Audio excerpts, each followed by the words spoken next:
Part 1. The Gantry. You're 50 feet up, standing on a wooden staging plank that's maybe 10 inches wide, and the man next to you just handed you a rivet that's still glowing orange.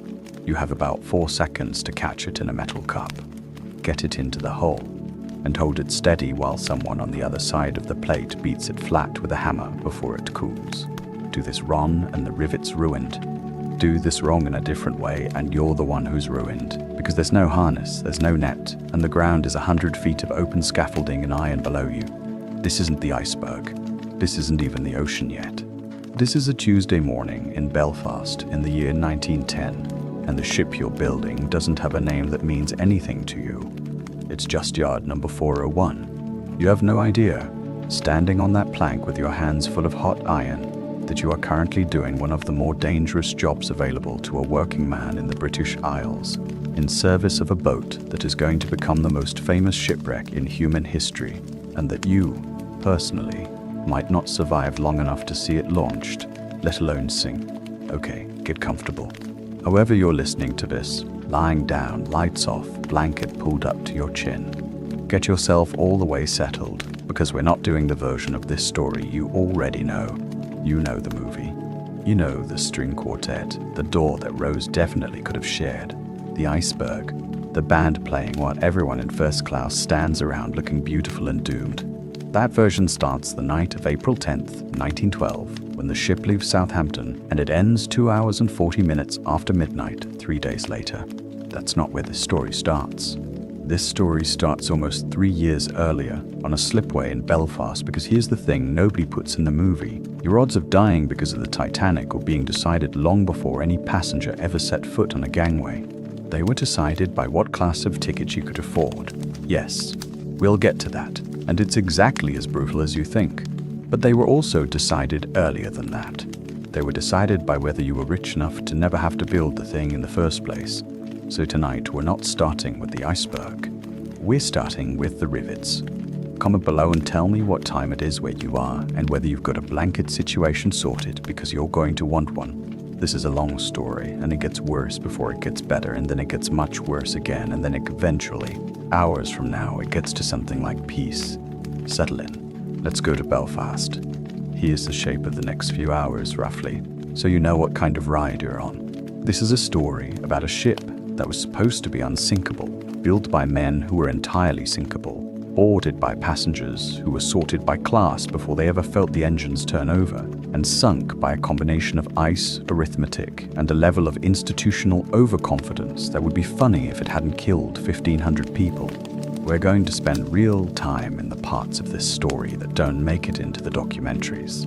The shipyard, the boiler rooms, the medical inspections, the coal strike nobody remembers. Because the point of this video isn't just, here's how the ship sank. It's here's how almost none of this had to happen. And here's exactly who it was always going to happen to first. That second part is the part that gets left out. We're putting it back in. Let's talk about the yard. Harland and Wolff, on Queen's Island in Belfast, was in 1909 the largest shipyard in the world. And it needed to be, because the ship it was about to build didn't fit anywhere else. The company built a new slipway just to hold it. It built a gantry 228 feet tall, taller than most buildings in Belfast at the time, just to have somewhere to hang the cranes. An Irish journalist named Philson Young watched the skeleton go up inside that scaffolding and wrote that men held their breath at the sight of it. A shape so monstrous and unthinkable, he said, that it dwarfed the very mountains by the water. He wasn't exaggerating for effect. People who'd spent their whole lives around ships had never seen anything like this being built, because nothing like this had ever been built. Around 3,000 men worked directly on Titanic at the peak of construction, out of a workforce at Harland and Wolff that swelled to about 15,000. Some of them were skilled tradesmen, platers, riveters, joiners, the kind of men who'd apprenticed for years to earn the right to stand on that plank 50 feet up. Some of them were boys, 13 or 14 years old, running rivets up ladders because a boy's small hands and light feet were useful in tight spaces where a grown man couldn't fit. Nobody wore a hard hat. Hard hats wouldn't really exist for another 2 decades. Nobody wore a harness. Steel-toed boots weren't standard issue. If you fell, you fell, and the only safety equipment between you and the ground was whatever luck you happened to be carrying that morning. And people fell constantly because that's what happens when you ask thousands of men to work at height, at speed, on a schedule set by shareholders who wanted their investment finished on time. Officially, the shipyard's own records list 246 injuries during Titanic's construction, 28 of them severe enough to be classified that way in writing, which in the language of the time usually meant a severed arm, a crushed leg, something that ended a man's working life on the spot. 218 more were logged as minor, which is a strange word to use for anything involving falling steel plate, but that was the bureaucratic category, and the company paid out just under £5,000 in compensation across all of it, which sounds like a real number until you remember it's being split among hundreds of maimed men, and the ship itself cost about £1.5 million. There was, by the way, an actual unwritten industry rule at the time, a kind of grim shorthand shipbuilders used to estimate how many men a project would cost in bodies. One death for roughly every £100,000 spent, at a build cost of £1.5 million. That math suggested Titanic should have killed around 15 men before it ever touched water. It only killed 8. Sit with that phrase for a second. The shipyard's own actuarial logic treated a double-digit body count as the expected, budgeted for cost of doing business, and 8 deaths counted as coming in under projection. That's not me being cute with the numbers. That's the actual internal math about Wardian industrial capitalism, and it is, I promise you, going to become a running theme tonight.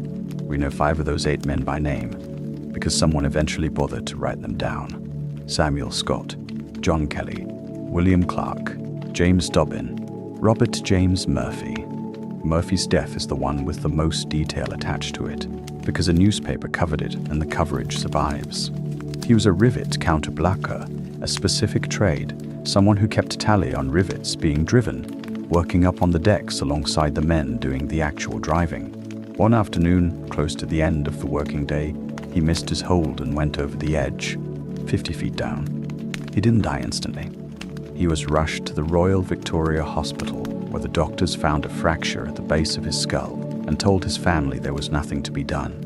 He died there some hours later, which means somewhere in Belfast that evening, a wife or a mother was getting news that her husband or her son had gone to work that morning on an ordinary Tuesday and simply wasn't coming home because a plank 10 inches wide had been the only thing standing between him and the ground for the better part of 2 years. And that morning it hadn't been enough. Here's the detail that I think about more than any casualty figure. 3 years later, during the construction of Titanic's sister ship Olympic, a man named Robert Murphy Jr. also died in the same shipyard. He was Robert James Murphy's son. I'm going to let that sit there for a second, because I don't think it needs a joke attached to it. Some things are just what they are. 2 generations of the same family, killed building luxury liners for people who would never once think about the men who built them, 3 years apart, in the same yard under the same absence of any safety equipment whatsoever. That's not a coincidence in the dramatic irony sense. That's what an industry with no regulation and desperate, plentiful labor actually looks like, generation after generation, until something finally forces it to change. And look, I promised you dark humor tonight, because that's how we get through 4 hours of this together. And it's coming, I promise. But it comes at the expense of the people who built the risk into the system, not at the expense of Robert Murphy, Senior or Junior. So let's talk for a second about who actually decided that a shipyard should run this way. Nobody forced Harland and Wolff to skip safety measures. They simply weren't laws requiring much better, and the company had no financial incentive to invent stricter ones for itself, because the workforce was effectively bottomless. Belfast in 1910 had thousands of men who needed a wage and would take the work regardless of the plank width, because the alternative to a dangerous job was often no job, and no job meant no food. That's the actual mechanism. It's not that anyone sat in a boardroom and decided workers' lives were worth less than the shipping schedule, although functionally, that's exactly what happened. It's that nobody with the power to change it had any reason to, because the market was never going to punish them for it, and the men doing the dying weren't the men doing the deciding. You'll notice that pattern again tonight. Write it down. We're coming back to it. Now, the part where I lighten this up a little, because that's the deal. one of the men who worked on Titanic's construction, and who you'll meet again later tonight in a much more famous context, was a shipbuilder named Thomas Andrews. He was Harland and Wolff's managing director for the project, and unlike a lot of executives of the era, he was famous among the workforce for actually walking the ship, deck by deck, checking on conditions with his own eyes rather than reading reports from an office. At some point during construction, he personally ordered a drinking fountain installed for the men who'd eventually work down in the boiler rooms. An almost absurdly small gesture in the grand scheme of things. A single water fountain in a ship the length of 4 city blocks. And yet it's one of the only recorded instances of anyone involved in building this ship thinking, even slightly, about the comfort of the men who'd staff its lowest, hottest paid jobs. Hold on to Thomas Andrews. We're going to spend a lot more time with him later. And it does not end well for him either, which, you'll notice, is sort of the theme of tonight's entire runtime. Nobody involved in this ship, rich or poor, on the payroll or on a first-class ticket, gets out of this story with a clean, easy ending. Some people just get a much, much worse one than others. That's the entire argument I'm making to you tonight, and we've barely left the shipyard. The keel, the ship's backbone, the very first piece of steel laid down, went into place on the 31st of March, 1909. It took 26 months to go from that single beam of steel to a fully assembled hull ready to launch, which happened on the 31st of May, 1911, in front of a crowd that had gathered specifically to watch the largest moving object ever built by human hands slide down a slipway into the water for the first time. No champagne bottle was smashed against the hull. White Star Line didn't do that for its ships as a matter of policy, considered it an unnecessary flourish. Just 22 tons of soap, tallow, and train oil greased onto the slipway to ease her into the River Lagan, and a crowd holding its breath the same way Filson Young had, years earlier, watching the skeleton first take shape. She wasn't finished yet.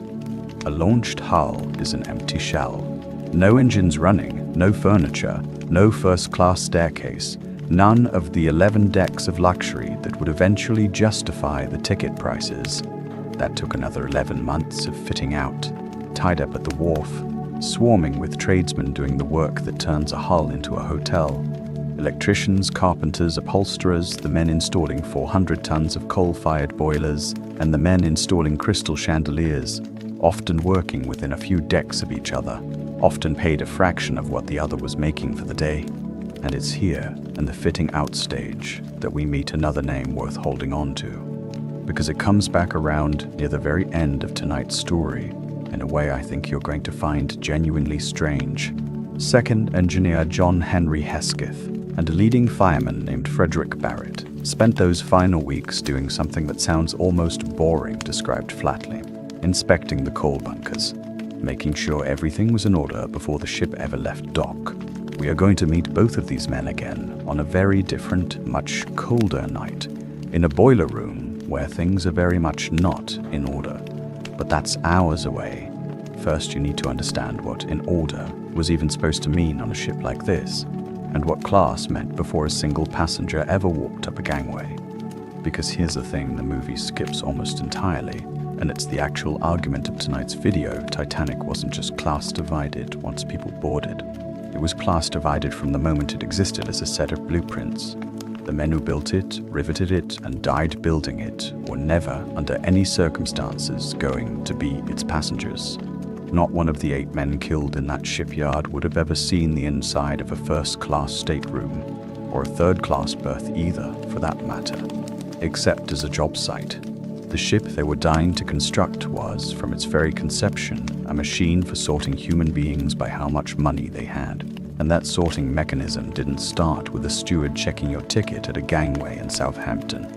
It started with whether you were the kind of person who got to own the plank, or the kind of person who had to stand on it. We'll get to the passengers, I promise. We're going to spend real time with a family named Goodwin and another one named Sage, and you're going to come to care about both of them a great deal over the next few hours, because that's what this kind of story does to you if it's told honestly. But before any of them boards, I want you to sit with one more number, because it's the number that the whole rest of tonight's story hangs off of. Titanic displaced just over 46,000 tons.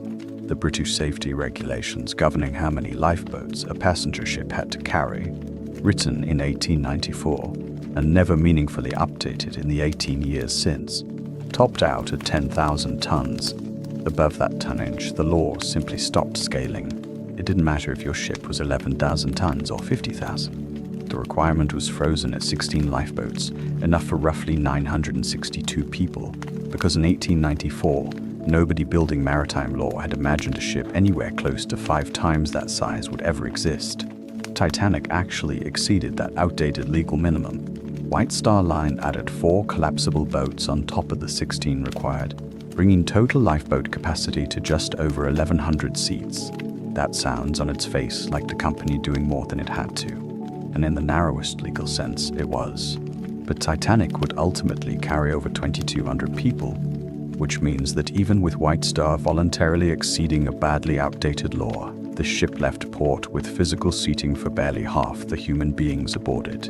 And every single person who worked on her, from the executives who ordered those extra collapsibles down to the riveters 50 feet up on the scaffolding, was building, fitting out, and eventually boarding a vessel that had never, at any stage of its design, been built to save everyone on it in an emergency.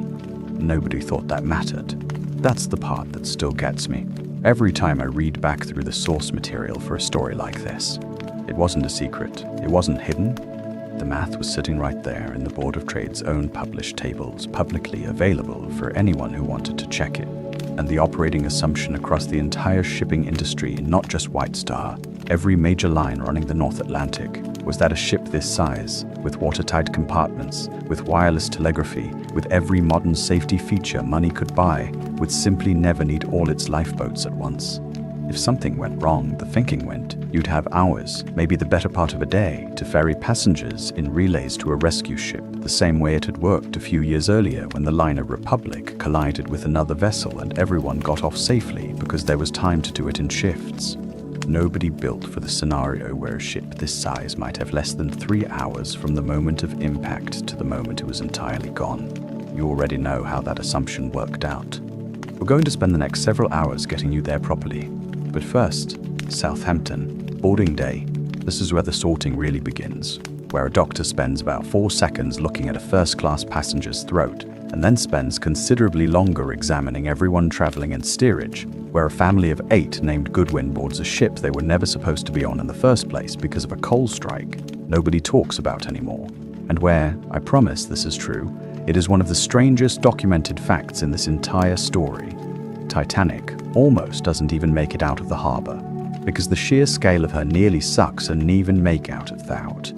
But before we leave Belfast, I want to give you a little more texture on what building actually meant, because I think it's easy to hear shipyard and picture something generic. Men in flat caps, some hammering, roll credits. The reality was a genuinely staggering feat of coordination, and understanding how it worked is the only way the class story that follows actually lands with its full weight. A riveting crew, the men doing the work our hypothetical you was doing at the top of tonight's story, worked in teams of 4, and the roles inside that team were rigidly fixed by age and strength. There was the heater, usually a boy, who kept a small coal furnace going and pulled rivets out of it with tongs once they'd gone soft and orange, somewhere around 1,000 degrees. There was the catcher, who caught the glowing rivet in a metal cup, sometimes tossed, sometimes handed along a chain of men when the distance was too far to throw safely, which tells you something about how safely was being defined even in the good version of the job. There was the holder-up, who braced a heavy tool against the back of the rivet to keep it steady. And there was the riveter himself, the most senior man on the crew, who swung the hammer 4 or 5 blows to flatten the head and seal the joint before the metal cooled past the point of being workable. A skilled team could drive about 200 rivets in a full working day. Titanic used roughly 3 million of them. Iron in the less stressed sections of the hull, steel in the areas that needed the greater strength, and, this part matters for later, iron specifically in large sections of the bow, because iron rivets were somewhat weaker than steel ones and the bow was judged at the time not to need the extra strength. I'm not going to pretend that detail carries the whole explanation for what happens on the night of April 14th. The engineering history of exactly how much the rivets mattered is still argued about by naval historians, and I'd be lying to you if I claimed it was simple. But it's worth knowing now, while we're still standing on the scaffolding watching them go, and one by one, that a choice made here, in 1910, by men optimizing for cost and schedule, on a part of the ship nobody expected to take a direct hit.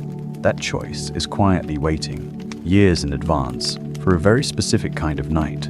We'll come back to that. It's a long way off yet. What I want you to hold on to for now is the wage gap, because it's the plainest, least debatable version of the class story this whole video is built around. And it starts right here, before the ship even floats. A skilled riveter in Belfast in this period could expect something in the range of £2 a week if he was lucky and steadily employed, which was a genuinely decent wage for a tradesman at the time. Enough to keep a family fed, barely, assuming no injuries, no missed days, no downturn in orders. An unskilled labourer, one of the boys running rivets or hauling scrap, made considerably less, often well under £1. Keep those numbers in your head, because in a few minutes we're going to cross over to the passenger side of this story. And the cheapest third-class ticket on Titanic's maiden voyage ran somewhere around £7 to £8, meaning that for a huge number of the men who built this ship with their bodies, actually sailing on it as a passenger, even in the worst berth in steerage, would have cost roughly a month of their labour.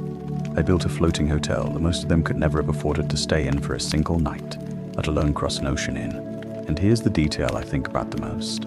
Out of everything in the construction record, Harland and Wolff's own injury log, the 246 recorded injuries, the 28 severe ones, wasn't kept out of any particular concern for the men involved.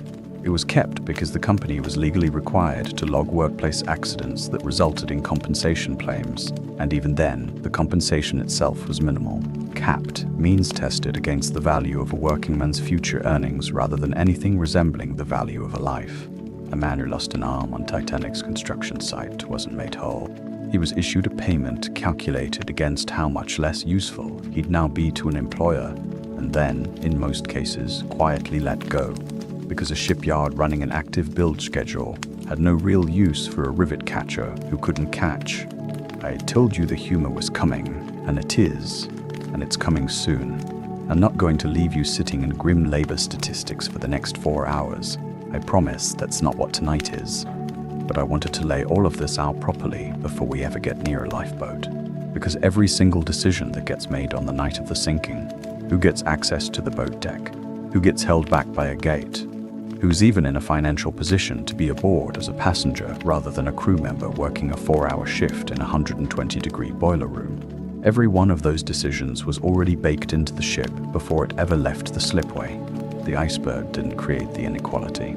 The iceberg just revealed it all at once to everybody watching, in the most public and catastrophic way imaginable. All right, deep breath. That's the last of the heavy stuff for a little while.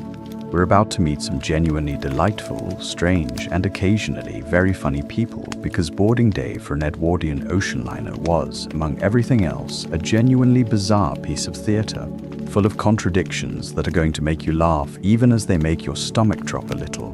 Get that blanket properly arranged. We're leaving Belfast behind and heading for Southampton, where 2,200 people are about to be sorted into a hierarchy that most of them can't even fully see, using a system so quietly effective that a huge number of them will go to their deaths still not quite understanding they'd been sorted at all. Second engagement ask, low pressure, because it helps the algorithm and because I genuinely like knowing who's out there. If you've made it this far, drop a comment with whatever time zone you're in tonight. I read these.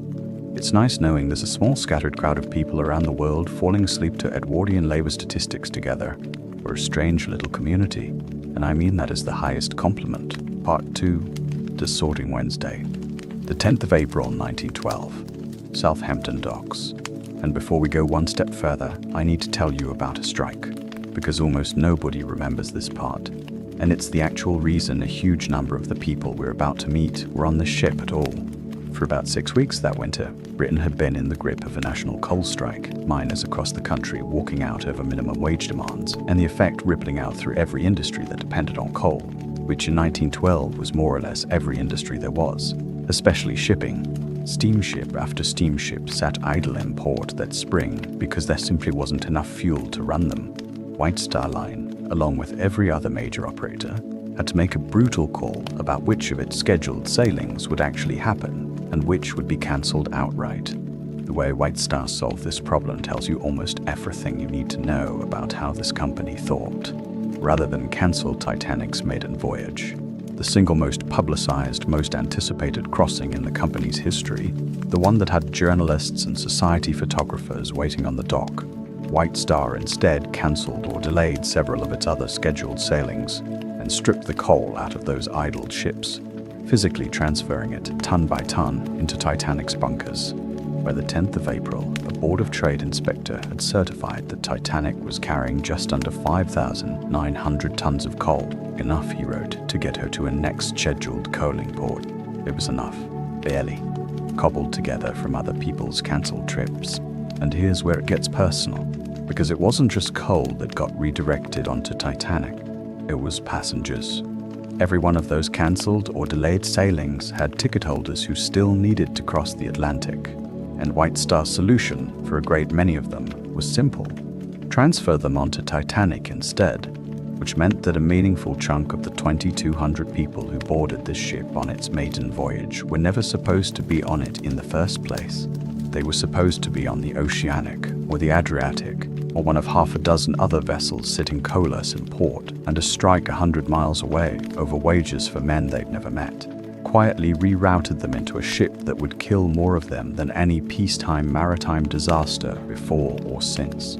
I want you to meet one of those families right now, because you're going to be thinking about them on and off for the rest of tonight. And I'm not going to apologize for that. Their name was Goodwin. Frederick Goodwin was 39 years old, an electrical engineer from Fulham, London, headed to Niagara Falls, New York for a new job at a power station. His wife, Augusta, was 43. They were traveling with 6 children: Lillian, 16, Charles, 14, William, 11, Jesse, 10, Sydney, 9, and the baby of the family, Harold, only 19 months old. 8 people. An entire family uprooting their whole life for a fresh start in America. The kind of story that's genuinely the heart of what third class was for in this era. Not tourists, not adventure seekers, but families making the single biggest bet of their lives on a new country. The Goodwins were originally booked on a different ship entirely, the New York, which was one of the vessels idled by the coal strike. White Star transferred their tickets to Titanic. All 8 of them boarded a ship they had never chosen, as third-class passengers because a labor dispute over coal wages had rerouted their entire family's future onto the one liner in the North Atlantic that would need every lifeboat seat it could get and wouldn't have nearly enough of them. Hold on to the Goodwins. We're not done with them tonight, not by a long way.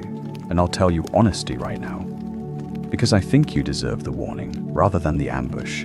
This is not a story where all 8 of them make it. I'm not going to spoil exactly how it goes for each of them, but I want you to know, going in, that when we get back to this family later, the story isn't going to be kind to them, and I'd rather you carry that quietly in the back of your mind for the next couple of hours than have it land on you cold. There's a second family worth knowing about too, and if the Goodwins are the story of a family uprooting itself for opportunity, the Sages are almost the inverse. A family that had already tried America once, and was going back for another attempt at the same dream. John Sage, 39, and his wife Annie, had lived for a time in Jacksonville, Florida, running a small business before returning to England. Now they were trying again, this time bringing every single one of their 9 children with them. Stella, Anna, twins George and Douglas, Frederick, Dorothy, William, Ada, and little Thomas, was only 9 months old. 11 people, the largest family group aboard the entire ship.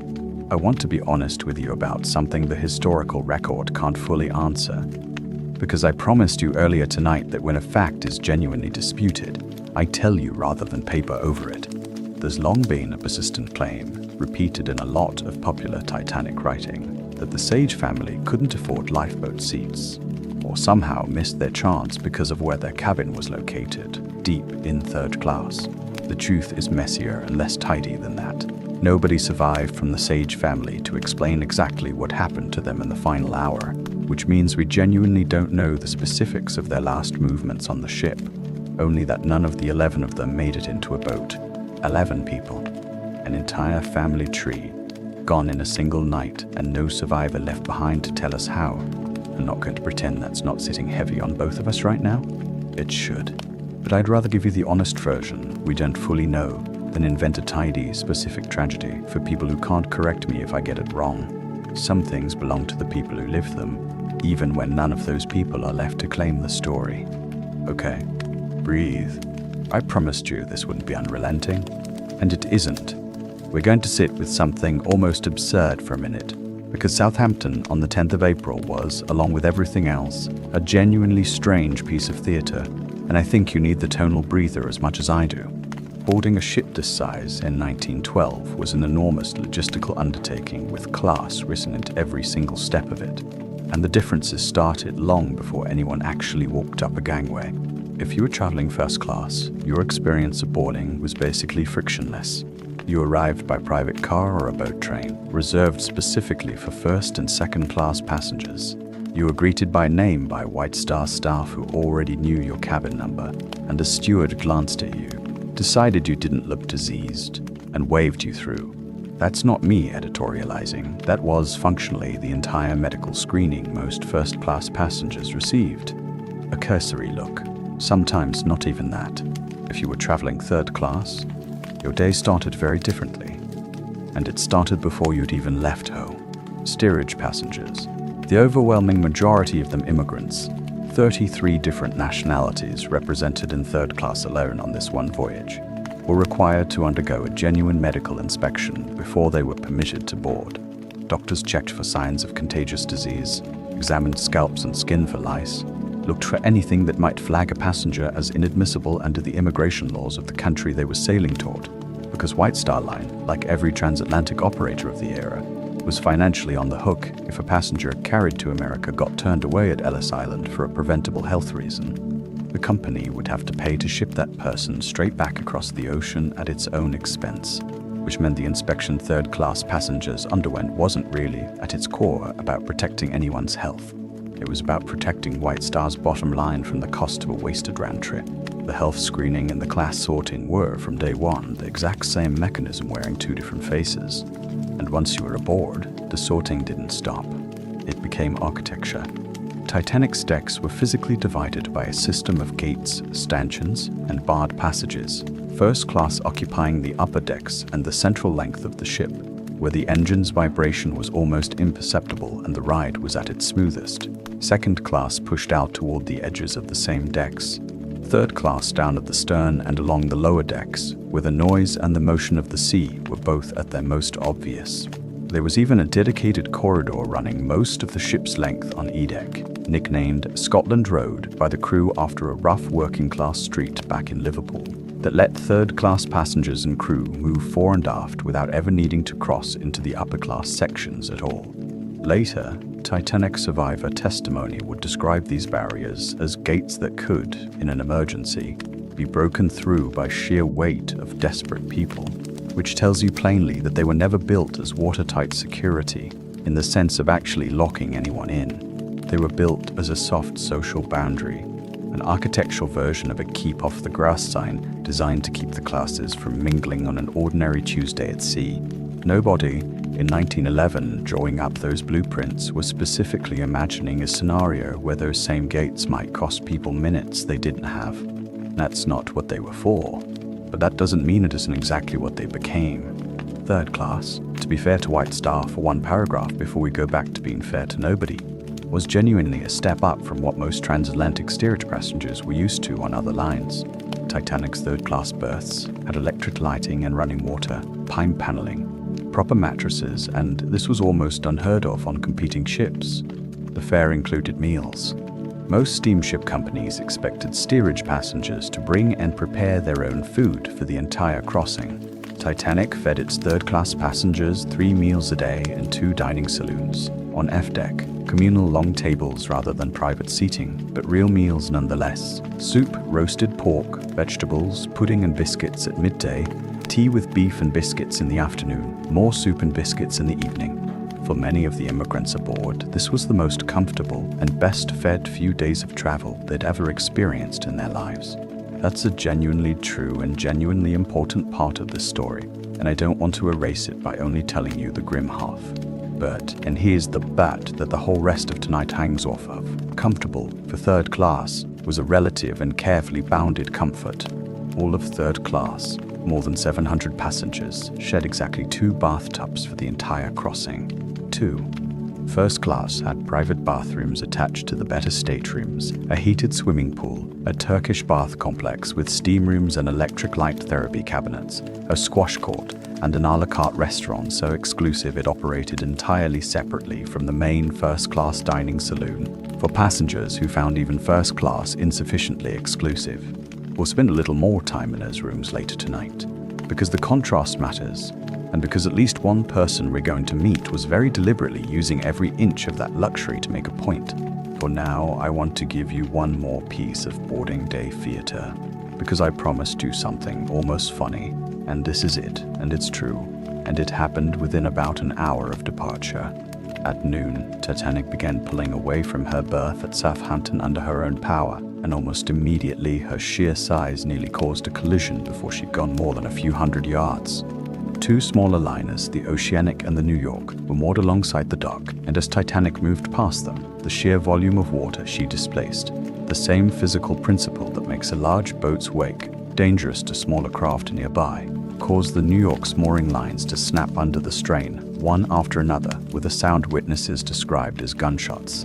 The New York's stern swung out into the channel, drifting directly toward Titanic's hull, and for a genuinely tense few minutes, it looked entirely possible that the largest ship in the world was about to collide with another vessel before it had even left the harbor, in front of every reporter and well-wisher gathered on the dock to watch it depart in triumph.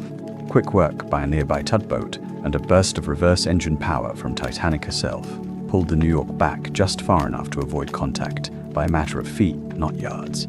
I bring this up not just because it's a genuinely wild, underreported piece of the story, but because of what it reveals about the entire mindset surrounding the ship before it had gone anywhere at all. Nobody on that dock, watching 2 of the largest passenger vessels in the world nearly collide by accident within sight of shore, took it as an omen. It got mentioned in a few newspapers as a curiosity, an example of the challenges of handling ships this enormous in a crowded harbor. And then everyone moved on, because Titanic was unsinkable, because White Star's engineering was the finest in the world, because nothing that had almost happened in the harbor could possibly be a preview of anything worse waiting out at sea. That confidence, genuine, widespread, not even remotely limited to the wealthy, is going to be worth remembering later tonight when a very similar kind of confidence meets a very different kind of obstacle. At night, in open water, with nobody around to throw a tugboat at the problem. Southampton, then Cherbourg in France that evening to pick up more passengers by tender boat since the harbour there couldn't accommodate a ship this size at dock. Then Queenstown on the Irish coast the next morning for a final stop, mostly loading Irish emigrants headed for new lives in America. The last passengers to board before the open Atlantic. By early afternoon on the 11th of April, Titanic turned her bow west. And for the first time, there was nothing ahead of her but ocean, all the way to New York. Before we go below the waterline, I want to give you one more group of passengers because I've noticed something across almost every retelling of this story I've ever come across, and I want tonight's version to actually fix it. Everybody talks about first class. Everybody, and especially since the movie, talks about third class. Second class, the roughly 285 people traveling in the middle tier of the ship, almost never gets a single sentence of its own. I think that's a genuine shame, because second class on Titanic was, in its own quiet way, one of the more comfortable, more ordinary, more relatable slices of this entire story, full of exactly the kind of unremarkable, decent people who make the best company on a long voyage, and who deserve better than being skipped past in the rush from the ballroom to the boiler room. Second-class accommodations aboard Titanic were, by most contemporary accounts, comparable to first-class accommodations on many other liners of the era: oak-paneled cabins, a library, a smoking room, its own promenade deck, even its own separate section of the same grand staircase system, one deck below the first-class version but built with real craftsmanship rather than an afterthought. The passengers traveling in it were, overwhelmingly, exactly who you'd picture: clergymen, teachers, small businessmen, tourists of modest but genuine means, families who'd saved carefully for a trip that mattered enormously to them without ever being able to touch anything close to first-class prices. One of them was a Cambridge-educated science teacher named Lawrence Beasley, 34 years old, traveling alone, taking something like a working holiday to America. Beasley survived the sinking, and within weeks of getting home, wrote one of the earliest, most detailed, most widely read first-hand accounts of the entire disaster. A slim book that remains, over a century later, one of the single best surviving windows into what ordinary shipboard life aboard Titanic actually felt like before anything went wrong. It's largely thanks to Beasley's careful, almost schoolteacherish attention to small daily detail that we know as much as we do about what an unremarkable Sunday afternoon in second class actually looked like. And it's from Beasley that we get the story of Reverend Ernest Carter, and it's a story I think you deserve to hear in full, because it's got one of the cruelest, most quietly devastating pieces of irony in this entire night, and it belongs to two people who were never famous, never wealthy, and never anything except genuinely, ordinarily kind. Ernest Carter was 54 years old, an Anglican vicar from Whitechapel in the East End of London, where he'd spent decades serving one of the poorest parishes in the city. He was traveling second class with his wife Lillian on their way to a new posting in America. The two of them had been married more than 20 years.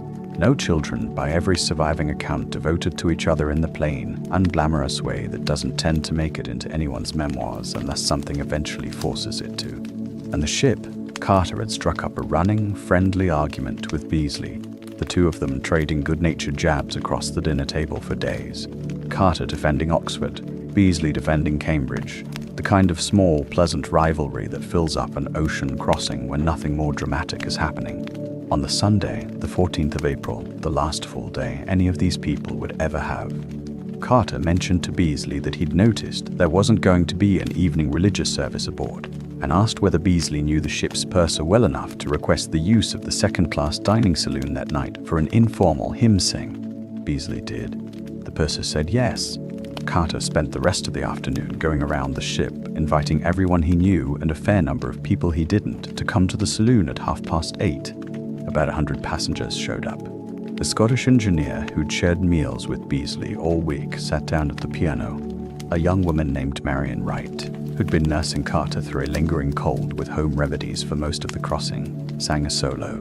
Carter himself led the group hymn by hymn, and Beasley later wrote that it was obvious, listening to him, how thoroughly the man knew the history behind each one, where it came from, who'd written it, under what circumstances. Beasley also noted something that reads, in hindsight, like the entire evening quietly writing its own foreshadowing into the record without anyone in the room noticing. An unusually large number of the hymns the passengers requested that night happened to be about danger at sea. Eternal Father, strong to save. For those in peril on the sea. Nobody in that room singing those words on a ship 2.5 hours before it hit an iceberg meant anything ominous by choosing them. They were simply well-known hymns, familiar tunes for a mixed crowd to sing together without stumbling. But it's genuinely hard, knowing what comes next, to read Beasley's account of that evening and not feel a small, cold hand close around your stomach at the list of songs 100 ordinary people happened to pick, entirely by coincidence, on the very last night most of them would ever spend on solid footing of any kind. As the group settled into the closing hymn, Carter reportedly told the room, with what Beasley described as genuine warmth, that it was the first time hymns had been sung on this crossing on a Sunday evening, and that he hoped and prayed it wouldn't be the last. It's about as ordinary and hopeful a sentence as a man can say. It is also, as far as the record shows, one of the last things Ernest Carter is known to have said to a room full of people who were mostly still alive to hear it. Less than 3 hours later, the ship struck the iceberg. When the evacuation began, Carter and Lillian made their way up to the boat deck together, and by every surviving account, they were offered a seat together as a couple in one of the boats. Lillian refused to be separated from her husband. They stayed together instead on a ship that had perhaps 90 minutes left, and neither one of them survived the night. I want to be careful here, in exactly the way this whole story has asked me to be careful with the Strausses, with Thomas Andrews, with everyone whose final choice was to give up a seat rather than take one. I don't think staying together made Ernest and Lillian Carter's deaths noble in some way that makes them easier to hear about, and that's not the lesson I want you carrying out of this section. I think what actually happened is smaller, sadder, and more human than nobility. Two people who had built 20 years of an ordinary, decent life together decided, in the space of a few minutes, in the cold and the noise and the tilting deck, that they didn't want the last thing to happen to either of them to be happening alone. That's not a grand moral. It's just what people do sometimes when they love each other and they're out of good options.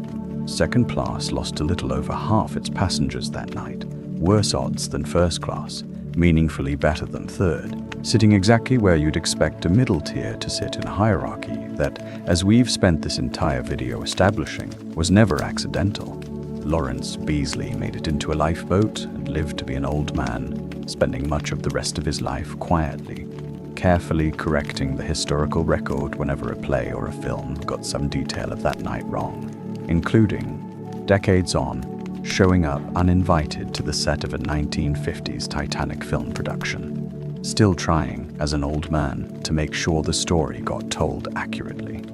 I think Ernest and Lillian Carter would have appreciated that kind of stubbornness, honestly. It's the same instinct that put a hymn sing together on a Sunday evening nobody else had bothered to organize. A quiet, persistent decency, showing up in the smallest available form, right up until there was no more room left to show up in at all.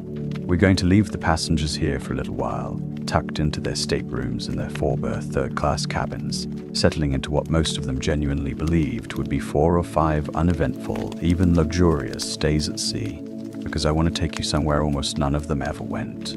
Somewhere the movie gives you maybe 90 seconds of screen time if you're lucky. Down past the last of the passenger decks, past Scotland Road, down into the boiler rooms, where a completely different ship, hotter, louder, filthier, and paid a fraction of what the stewards upstairs were making, was working 4-hour shifts around the clock to keep this entire floating hierarchy moving at all. That's next. If you're still with me, drop a like. It genuinely helps a small channel like this one get shown to people who'd probably enjoy falling asleep to Edwardian labor conditions as much as you apparently do. Settle back in. We're going below the waterline. Part 3. The Black Gang. Picture the loudest, hottest room you've ever stood in, and then take away the exit. That's the boiler room. 6 of them, actually, strung along the length of the ship below the waterline, each one holding a row of massive coal-fired boilers. 29 boilers total, 159 individual furnaces among them, every single one needing to be fed by hand by a man with a shovel on a rigid, unforgiving schedule for every hour the ship was underway. This was the actual engine of Titanic in the most literal sense, not the polished brass and varnished wood of the engine room that passengers occasionally got a tour of, but this, heat, coal dust, deafening mechanical noise, and roughly 300 men working in conditions that would be genuinely unimaginable to anyone traveling one deck above them. They were called the Black Gang, and the name wasn't a metaphor. Coal dust coated everything: skin, hair, the inside of your nose, your clothes within the first hour of a shift, no matter how carefully you'd started out. Firemen, also called stokers, worked in nothing but an undershirt and shorts because the boiler rooms regularly ran past 120 degrees Fahrenheit, and in tropical waters on other routes, crews had recorded temperatures as high as 150, hot enough that men were routinely sent up on deck mid-shift just to avoid heat exhaustion. Each fireman was assigned a boiler and its 3 furnaces, feeding coal into them on a schedule set by a mechanical device called a stoking indicator, a bell that rang at fixed intervals, telling each man exactly which furnace needed opening next, a rhythm that never stopped, never varied, and never once cared whether the man working it was tired. Below the firemen, in terms of both the ship's layout and its pay scale, were the trimmers, 73 of them aboard Titanic, and by every account that survives, the worst job on the entire ship. Trimmers work inside the coal bunkers themselves, the storage compartments stacked on top of and between the boilers, shoveling coal into wheelbarrows and hauling it out to the firemen, then hauling the burned-out ash back the other way for disposal. It was heavier labor than firing the furnaces, done in worse air, in cramped, low-ceiling storage spaces, for less money than anyone else in the engineering department. A trimmer's monthly wage worked out to about £5.10.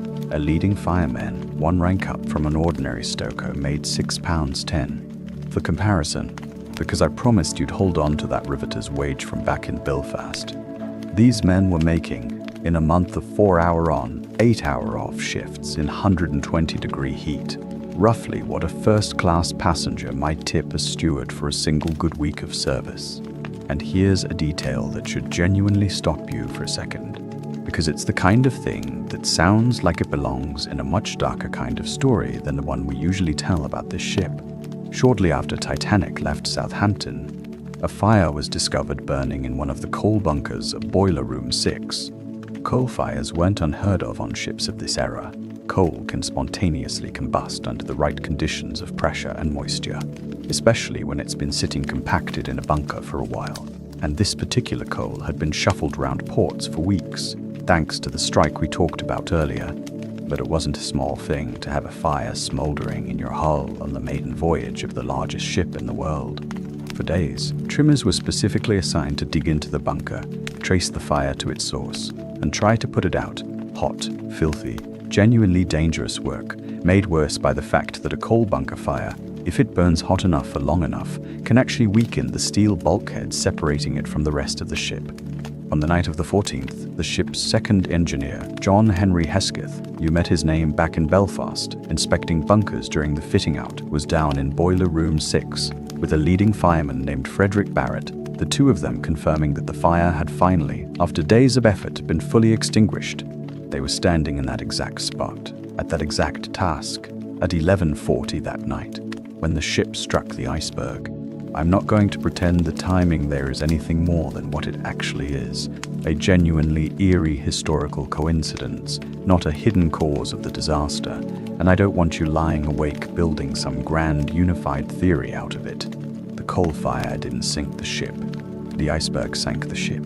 But I do think it's worth sitting with for just a second, the image of two men finally, after days of hard labor, putting out a fire that had been quietly burning in the hull of the unsinkable ship since almost the moment it left port, finishing that job, breathing out, maybe even feeling something like relief, in the exact same minute that a much larger and much less containable problem tore open 6 compartments on the other side of the ship, a few hundred feet away, in the dark, underwater, when nobody down heard by it find each Frederick Barrett survives the night, by the way. I'll tell you that now, because I think you've earned a little good news down here in the boiler rooms, and because his survival story is genuinely one of the strangest and most human details in this entire disaster.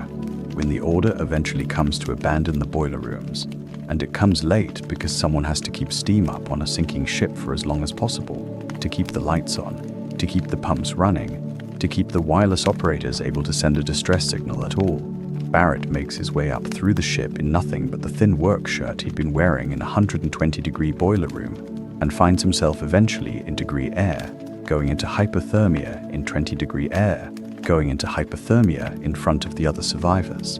A female passenger noticed him shivering, took the shawl off her own shoulders and wrapped it around him. He fell asleep in the boat, exhausted past the point of fear, wrapped in a stranger's shawl, having spent his last hour aboard the ship, finally winning a 4-day fight against a fire nobody upstairs in first class ever knew existed. Not every fireman gets a story that kind. Of 163 firemen aboard Titanic, only 45 survived the night. Of the 13 leading firemen, only 3. If you do the math on that compared to the survival rate we're going to talk about later for first-class passengers, the gap is not subtle, and it is not an accident. And we are going to come back to exactly why, in detail, once we get to the part of tonight where the lifeboats are actually being loaded. For now, just carry the number. 45 out of 163. Write it down next to the £7 third-class ticket and the Board of Trade's frozen 10,000-ton lifeboat scale. It's all the same story, told 3 different ways. There's one more black gang name worth knowing before we leave the boiler rooms. And I'm bringing him up because, frankly, you're going to need somebody's story to root for tonight. And this is a genuinely good one. A trimmer named Arthur John Priest was aboard Titanic on this voyage. He survived. That, on its own, wouldn't be remarkable. Plenty of trimmers survived, though not nearly enough of them. What makes Priest remarkable is that this was not the only shipwreck he would survive in his career. Before Titanic, he'd already survived a serious fire aboard another vessel. After Titanic, he went on to survive the sinking of Titanic's own sister ship, the Britannic, torpedoed or mined during the First World War while serving as a hospital ship. He survived a collision aboard yet another vessel after that. By the end of his career, Arthur John Priest had walked away from something like 5 separate maritime disasters, enough that his own crewmates reportedly grew superstitious about sailing with him. half convinced he was either the unluckiest or the luckiest man ever to work a coal-fired boiler room, depending entirely on which direction you chose to look at it. I'd argue for luckiest, personally, and I think by the end of tonight you'll agree with me, because you're about to hear from a lot of men who didn't get a fraction of Arthur Priest's good fortune. Alright, let's go back up. Let's go all the way up, past Scotland Road, past the third-class dining saloons, past second class, all the way up into first. Because I promised you the contrast matters, and I want you to feel it in your body the way the people living it did.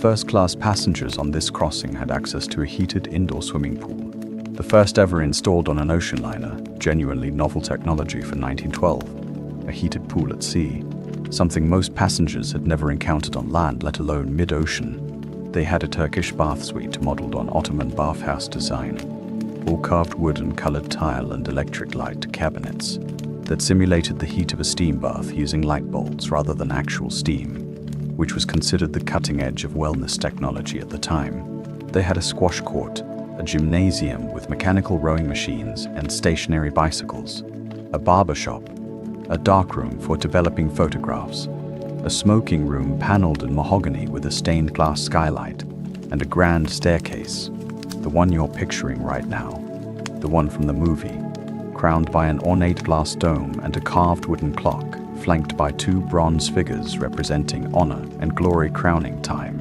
Some first-class staterooms had their own private promenade decks. The very best had sitting rooms, multiple bedrooms, and a private bathroom at a moment when even a great many wealthy homes on land still used shared or outdoor plumbing. And then there was the a la carte restaurant, not the main first-class dining saloon, which was already extraordinary in its own right, but a second, separate, more exclusive restaurant operated by an outside contractor, decorated in the style of the Ritz, open only to first-class passengers willing to pay individually for each meal on top of their ticket price for the specific privilege of dining somewhere even more exclusive than first class already was. That's not a typo, and it's not me exaggerating for effect. There was an exclusive restaurant inside first class for first class passengers who found first class insufficiently exclusive.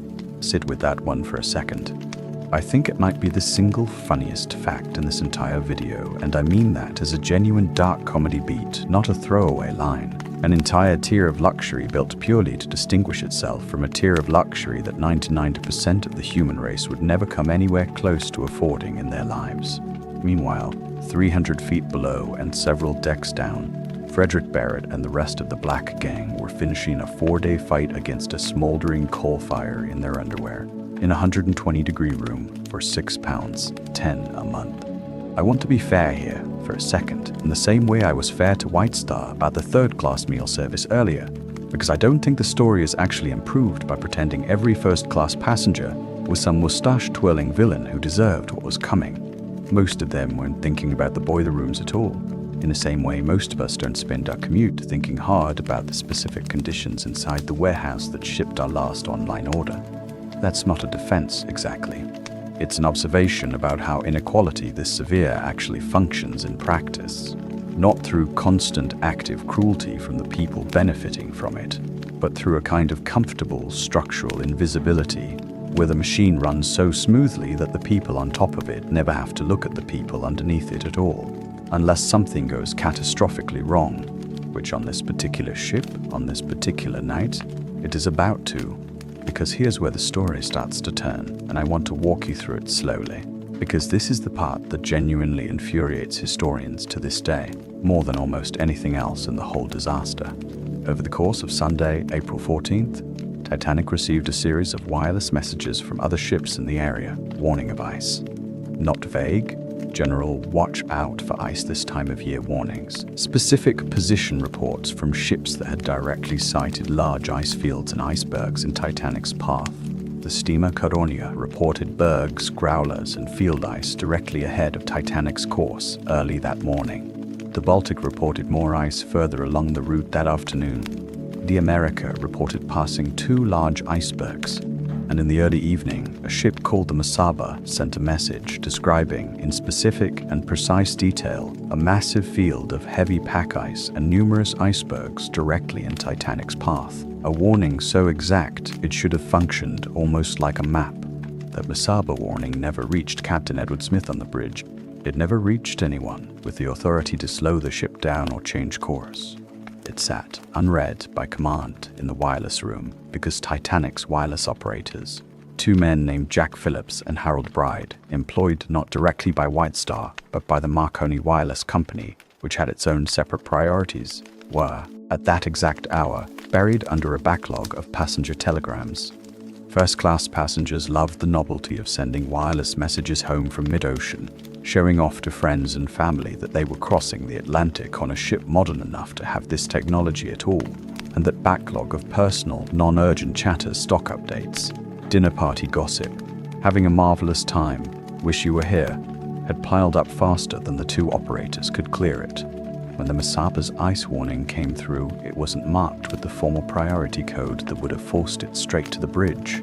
Jack Phillips set it aside to deal with the passenger backlog first, and it never made it any further than his own desk. Let that sit there for a second, because I don't think I need to spell out the metaphor. The most specific, most accurate, most useful warning the ship ever received about the exact danger that was about to kill. It got quietly buried under a stack of rich people's vacation postcards. There's one more piece of this puzzle, and it's the one that historians still argue about most bitterly, because it involves a ship that was close enough to have possibly saved hundreds of lives, and, through a combination of bad luck and worse decision-making, didn't. A vessel called the Californian, under a captain named Stanley Lord, had stopped for the night not far from Titanic's position, specifically because her own crew had encountered ice too thick and too extensive to risk pushing through in the dark. The Californian's wireless operator had actually tried to warn Titanic directly, earlier that evening, and been curtly told by Jack Phillips, still buried in that passenger message backlog, still working the overnight shift with no relief, to keep out, essentially, that he was busy with important traffic to Cape Race and the Californian's signal was interfering with it.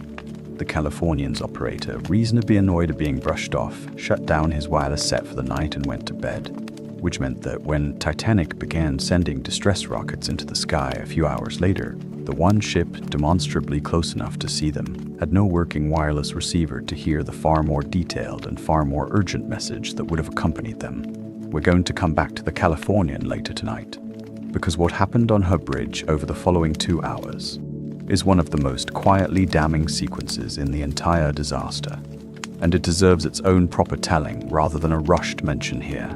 For now, I just want you holding two facts side by side, the way I've been asking you to hold facts side by side all night. A precise, specific, accurate warning about the exact ice field Titanic was steaming toward, sitting unread on a wireless operator's desk because he was too busy relaying passenger small talk, and a nearby ship's radio operator, tired and mildly insulted, switching off his set for the night at almost the exact moment it would have mattered most.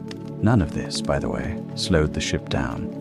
Titanic continued through the night at a speed close to 22 knots, nearly her maximum, through waters her own crew had been explicitly warned contained ice. There's a persistent popular belief that this was some kind of reckless publicity stunt, an attempt by White Star's chairman to set a speed record and arrive in New York a day early to generate headlines.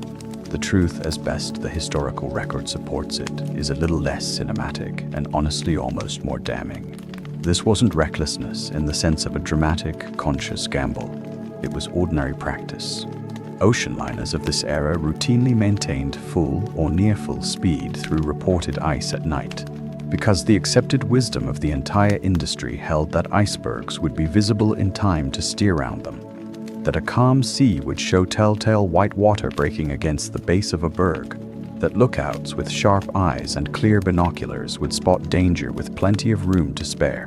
It wasn't one man's reckless decision. It was standard operating procedure across an entire industry that had simply never been forced to reckon with how wrong that assumption could go on one specific kind of night under one specific kind of sky. And tonight was exactly that kind of night. The sea was unusually, eerily calm, flat enough that there would be no telltale white water breaking against an iceberg's base at all, because there was no swell left to break against anything. There was no moon.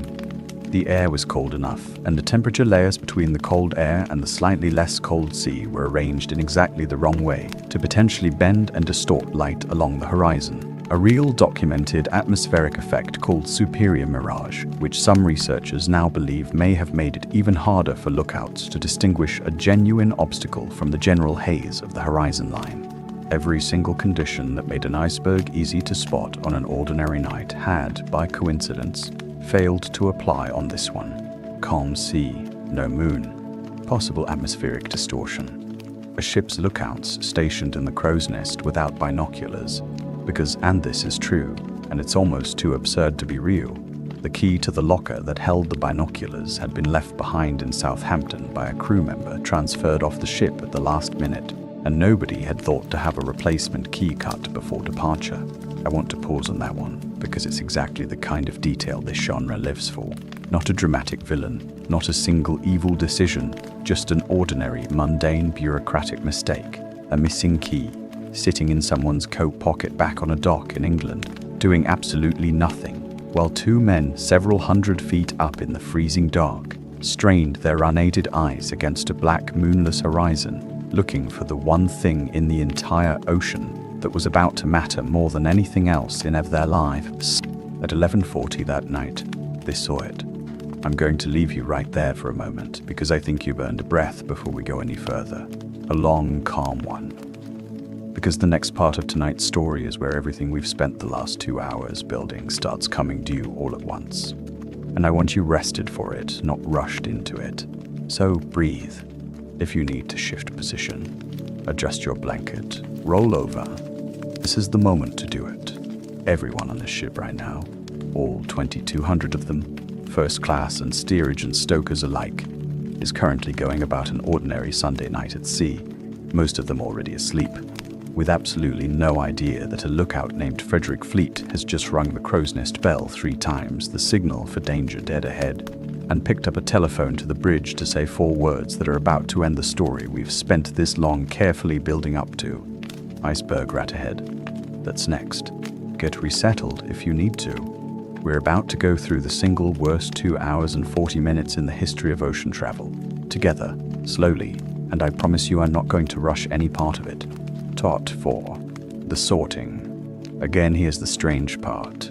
The part that almost nobody who's only seen the movie understands. The collision itself was, for most people aboard, almost boring. Not violent. Not the cinematic, gush tearing open the hull moment you're picturing. Passengers in first class up on the higher decks mostly described it as a faint shudder, a grinding sound somewhere below them, barely enough to spill a drink. Some didn't wake up at all. Down in third class at the stern, closer to where the ship's structure transmitted the impact more directly, a number of passengers described it as sharper, a jolt, a scraping noise along the hull, ice actually falling onto the well deck in chunks that a few passengers, not yet understanding what had happened, picked up and joked about using in their drinks. Down in Boiler Room 6, where Frederick Barrett and John Henry Hesketh had just finished confirming the coal fire was out, it was considerably less gentle. A wall of freezing seawater began pouring through a gash in the hull almost immediately, and the 2 men had seconds, not minutes, to scramble up and out before the compartment was lost entirely. What had actually happened, below the waterline, out of sight of every single person on the ship, was the Titanic had struck the iceberg a glancing blow along her starboard side, not head-on, and that glancing impact had popped rivets and buckled steel plates along roughly 300 feet of hull, opening the sea into 6 of the ship's 16 watertight compartments at once. Titanic had been designed to survive flooding in any 2 compartments, or even 4 in some configurations, and still stay afloat. She had not been designed to survive 6. The ship's own builder, Thomas Andrews, the man from Belfast who ordered that drinking fountain for the boiler room crew, the one I asked you to hold on to, was aboard for this maiden voyage specifically to observe how his design performed in real conditions. Within about 25 minutes of the collision, having personally walked the flooding compartments and done the mathematics of how fast the water was rising against how fast it could be pumped out, Andrews delivered the verdict to Captain Smith in blunt, unambiguous terms. The ship, he said, had perhaps an hour and a half left, 2 hours at the absolute outside. He was, as it turned out, almost exactly right. Here is where the story I've been building for the last 2.5 hours comes due all at once, and I want to walk through it as plainly and as fairly as I can, because this is the part where I think a lot of retellings either oversimplify into pure villainy or, just as dishonestly, sand all the way down into everyone did their best. Neither of those is quite what the record shows. The truth is messier, and I think it's actually more damning than either simple version, because it doesn't require anyone to be a monster. It just requires an entire system, built the way this one was built, to keep functioning exactly as designed, right up until the moment it killed most of the people relying on it. Let's start with the boats themselves. 20 of them. Capacity for just over 1,100 people. Aboard a ship carrying more than 2,200. You already know that math doesn't work, because I told you back in Belfast, standing on the scaffolding, that it never was going to. What the record adds, once the lifeboats actually start being loaded, is how unevenly even that inadequate capacity got used. There had been a lifeboat drill scheduled for that very Sunday morning. It was cancelled. Nobody aboard, passenger or crew, seems to have thought much of it at the time. Lifeboat drills were treated across the industry as a formality rather than a genuine safety practice, and most of the crew hadn't even been assigned to specific boats before the voyage began, which meant that when the order finally came, close to midnight, to start uncovering and swinging out the boats, a huge number of the officers and stewards responsible for loading them were essentially improvising a procedure for the first time, live, in the dark, on a ship they'd been told for days could not possibly sink. Officers on the port side of the ship, under Second Officer Charles Lightoller, interpreted women and children first, close to literally as women and children only, with men held back even when boats were leaving with empty seats. A policy so strict that at least one boat launched only about half full, because Lightoller refused to let waiting men fill the remaining seats. Officers on the starboard side, under First Officer William Murdoch, ran a somewhat looser version. Women and children given priority, but men allowed in once. Women in the immediate vicinity were accounted for, which is part of why the survival numbers for men differ noticeably between the two sides of the ship. This wasn't a written policy handed down from the bridge.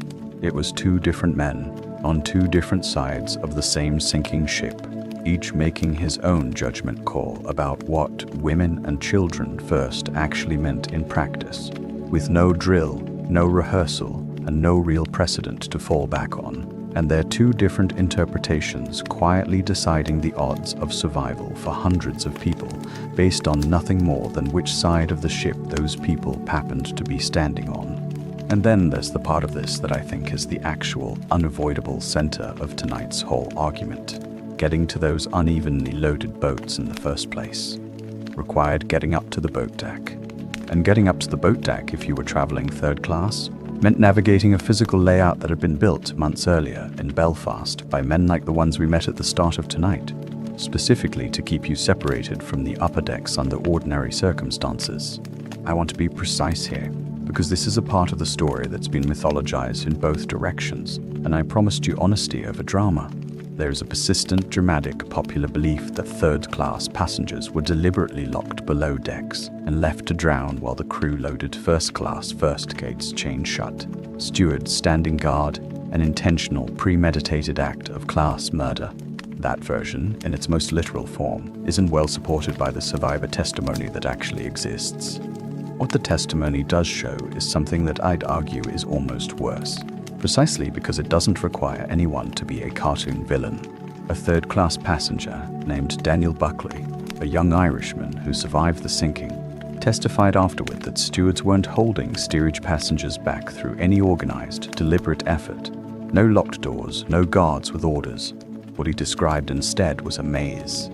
A ship whose layout genuinely, physically made it harder for a third-class passenger to find their way up through unfamiliar corridors, past barred gates that existed for ordinary day-class separation and were never designed with an emergency evacuation in mind, toward a boat deck most steerage passengers had never once visited in 4 days aboard. Buckley himself described one specific moment at a gate near the top of a stairwell, where a crew member shoved back a steerage passenger trying to get through. A single, specific, ugly incident, not evidence of an organized policy, but proof that the barriers were real enough, in the heat of the moment, for at least one man to try enforcing them even as the ship was actively sinking beneath everyone's feet.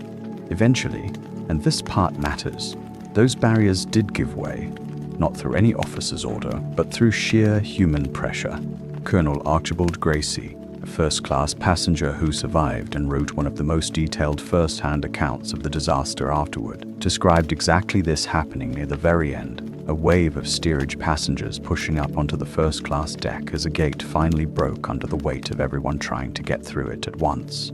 They could not keep them down, he wrote, which tells you in 6 words everything you need to know about how thin that class boundary actually was. Structurally, thin enough to break under panic, and also everything you need to know about how much time it cost the people forced to wait for it to break, on a ship with 2 hours and 40 minutes to evacuate, and a physical layout that funneled steerage passengers through corridors and stairwells most of them had never used before, arriving at the boat deck 20 minutes later than a first-class passenger with a direct route wasn't a minor inconvenience. On a night when lifeboats were being lowered half-empty rather than waiting the extra minutes it would have taken to fill them, 20 minutes was very often the entire difference between a seat and no seat at all. The numbers, once they were finally tallied, tell this story with a bluntness that no amount of careful, fair-minded historical nuance can really soften. Of the 462 men traveling in third class, 75 survived. Of the 165 women, 76. Of the 76 children in steerage, 27. Compare that to first class, where the overwhelming majority of women and children survived, and even first-class men had meaningfully better odds than third-class men, women, or children. Third class was, by a wide margin, the hardest hit group on the entire ship, not because anyone specifically set out to sink them, but because every single structural decision we've spent the last 2.5 hours walking through, the cheap ticket, the segregated corridors, the gates never designed for an evacuation, the officers improvising a policy with no drill behind it, added up, compartment by corridor, minute by minute, into exactly the outcome you'd predict if you'd only ever seen the blueprints and never met a single passenger at all.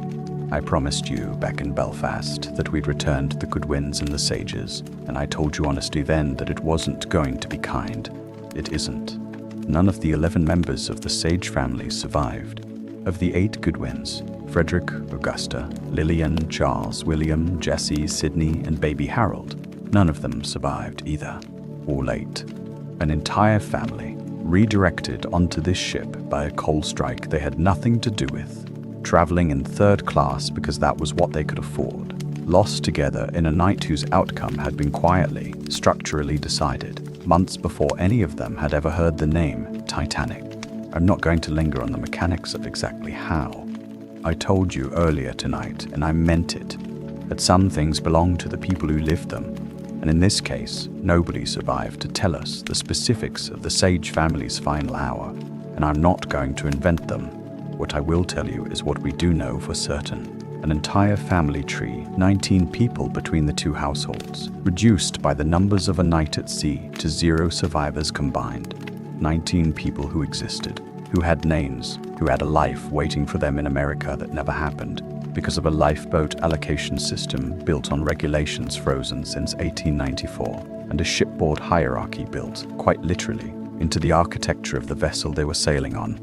Let's talk about who did make it into a boat, because it's worth knowing, and because I promised you fairness rather than a one-sided account, and it's genuinely important context for what a lot of people, at the time and since, found so infuriating about this disaster. Bruce Ismay, the managing director of White Star Line, the man whose company had made the decisions about lifeboat numbers, about the coal strike passenger reroutes, about nearly everything structural we've discussed tonight, survived. He stepped into collapsible lifeboat C, one of the last boats to leave the ship, on the starboard side, at a moment when Officer Murdoch reportedly could find no more women or children nearby to fill the remaining seats. Ismay would later testify, and multiple witnesses would support, that he helped load women and children into several boats before eventually entering one himself, once no one else appeared to be present to fill it. That testimony is genuinely disputed in its details, and I want to be honest with you that historians still argue, more than a century later, about exactly how deliberate or how last-minute his decision to board was.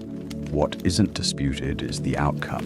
The man who ran the company survived in a boat that left the sinking ship less than half full, while entire families 2 decks below him did not.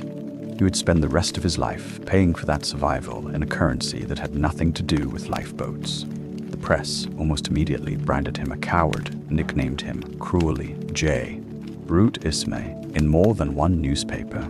He testified at both the American and British inquiries into the disaster, was formally cleared of any wrongdoing by both investigations, and never really recovered his public standing regardless. He resigned from White Star Line within a few years, withdrew almost entirely from public life, and by most accounts of people who knew him afterward, carried the weight of that one decision, made in the dark on a sinking deck, for the rest of his days. I don't say that to generate sympathy for him. I don't think that's my job tonight. And I don't think it's yours to feel it if you don't want to. I say it because it's true, and because it's a useful, uncomfortable reminder that surviving this particular disaster, even for the man arguably most responsible for the conditions that made it so deadly, was not the same thing as getting away with it in any sense that mattered to him personally for the rest of his life. Ismay wasn't the only first-class passenger whose lifeboat became a scandal, and I want to give you 2 more boats now, side by side, because I think the contrast between them tells you almost everything about how differently people responded to the exact same impossible situation. The first is Lifeboat 1, officially an emergency cutter, one of 2 small boats kept permanently swung out and ready aboard Titanic for quick rescues, with a rated capacity of 40 people. It launched from the starboard side at around 1 in the morning, under First Officer Murdoch, with 12 people aboard. 12 out of 40 seats. 5 of those 12 were first-class passengers, including a titled Scottish baronet named Sir Cosmo Duff Gordon and his wife, the fashion designer Lady Lucy Duff Gordon. The other 7 were crew. Firemen mostly, plucked to row a boat that by any reasonable read of women and children first should have been carrying 3 times as many people before it ever touched the water. What happened next became, within days of the survivors reaching New York, one of the ugliest and most bitterly contested controversies to come out of the entire disaster. As the boat sat in open water, watching Titanic go under and listening, along with every other lifeboat within earshot, to the sound of hundreds of people dying in the water, Lifeboat 1 never turned back. A crewman aboard, Charles Hendrickson, would later testify that he proposed rowing back toward the wreck site to pick up survivors, and that the women in the boat had objected. Other crew members specifically named Lady Duff Gordon as the one who'd raised the loudest objection, worried the boat would be swamped by desperate hands. She denied it under oath at the formal inquiry that followed. The Duff Gordons were, in fact, the only passengers from the entire disaster called to testify in person before the British inquiry, because the accusations against them had become significant enough that Parliament wanted them answered directly, on the record, under oath. The detail that turned this into a full-blown newspaper scandal wasn't the failure to go back exactly. It was money. Sometime after the ship went down, according to multiple accounts from the boat, Lady Duff Gordon made an offhand remark to her personal secretary about a nightgown lost in the sinking. A fireman in the boat, overhearing it, snapped back that she ought to be grateful for her life rather than mourning a nightgown, and went on to grumble that the crew had lost everything they owned, too, their kits, their gear, and now with the ship gone, quite possibly their jobs and their pay along with it. Sir Cosmo, by his own account, responded by offering each of the crewmen in the boat £5 toward replacing their lost belongings, and the following morning, aboard Carpathia, he made good on it with an actual signed cheque. It was, on its face, a small, almost reflexive act of generosity from a wealthy man to working men who just lost everything alongside him. It was reported almost immediately as a bribe. The press dubbed Lifeboat 1 the money boat, and the story that spread that the Duff Gordons had paid the crew, in advance or after the fact, specifically to keep the boat from going back and risking their own safety by picking up more people, followed both of them for the rest of their lives, repeated in book after book, film after film, right up through the 2 most famous cinematic versions of this disaster, decades later. The formal inquiry ultimately declined to uphold the specific charge that any bribe had been paid to keep the boat away from survivors, while still criticizing everyone aboard, passengers and crew alike, for not doing more sooner to go back. Lady Duff Gordon would spend the rest of her own life insisting the nightgown remark had been twisted into something crueler than she'd ever meant it, and complaining, in interviews given decades later, that the disgraceful treatment she'd received in the press had never been fair. Maybe it wasn't entirely, but 12 people in a boat built for 40, sitting within earshot of hundreds of drowning strangers and choosing not to row back toward them, was never going to be a story the public let go of gently, whatever the precise disputed truth of who said what to whom in the dark. Now put that boat next to Lifeboat 6, launched not long before it, also carrying far fewer people than it could have held, but populated by a very different kind of first-class passenger. Margaret Brown, a wealthy Denver socialite, self-made rather than born into money, who history would later nickname the unsinkable Molly Brown, was aboard Lifeboat 6 that night under the nominal command of a quartermaster named Robert Hitchens. Hickens, once the boat was in the water, refused to turn back toward the wreck site, citing the same fear of swamping that would later be raised aboard Lifeboat 1, and by several accounts grew increasingly hostile toward the women in his boat as the night wore on, at one point reportedly threatening violence against anyone who challenged his authority. Brown pushed back, hard, and kept pushing.